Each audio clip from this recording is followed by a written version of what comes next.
কোয়েল পাখি খামারি ভাই বোন, আপনাদের একটা পরামর্শ দিই।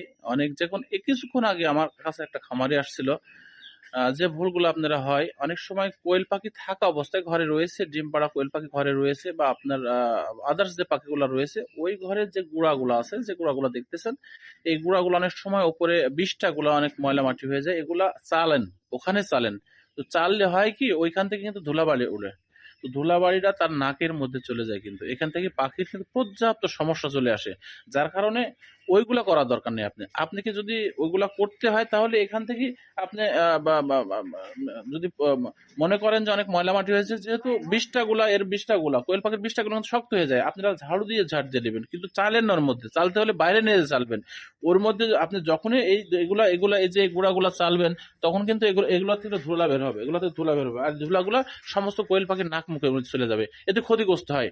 যে ক্ষতিগ্রস্ত ওই খামারটা হয়েছিল। যার কারণে আপনারা এই যে এখন ঘরটা ফাঁকা আছে, এখন যদি মনে করেন এখানে পরিপাটি করবেন, যে কোনো সমস্যা, আপনি এগুলা চালতে পারেন, এগুলো ফেলে দিতে পারেন, যে কোনো একটা করবেন, সেটা করতে পারেন, এখন সমস্যা নেই। কোয়েল পাখি থাকা অবস্থায় ওই ঘরে আপনি চালাচালি করতে যাবেন না, বেশি উড়াউড়ি করতে যাবেন না, তাহলে এর থেকে যে ধুলাবালিগুলো বের হয়ে পাখির নাক মুখের মধ্যে গিয়ে পাখির সালমোনিয়া ধরে যাবে, ঠান্ডা লেগে যাবে, পাখির বড় ধরনের সমস্যা হয়ে যাবে। আসসালামু আলাইকুম।